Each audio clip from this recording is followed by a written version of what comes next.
Hello बच्चों।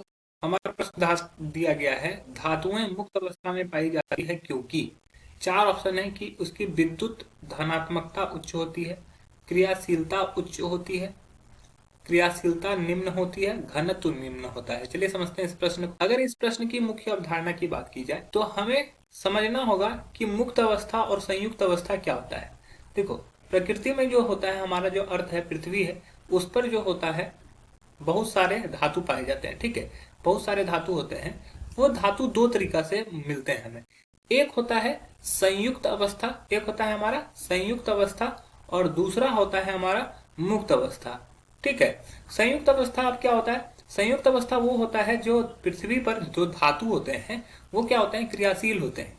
ठीक है, तो क्रियाशील होने की वजह से पृथ्वी पे अन्य जो चीजें हैं, जैसे ऑक्सीजन है, हाइड्रोजन है, जल है, इन सभी चीजों से रिएक्ट करके वो संयुक्त अवस्था में चला जाता है। ठीक है, लेकिन कुछ धातु ऐसे भी होते हैं कि जो बहुत कम क्रियाशील होते हैं। कुछ धातु बहुत कम क्रियाशील होते हैं, बहुत कम क्रियाशील होते हैं।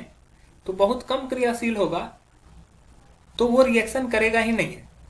अतः यह किसी से जल्दी अभिक्रिया नहीं करते, जल्दी अभिक्रिया नहीं करते।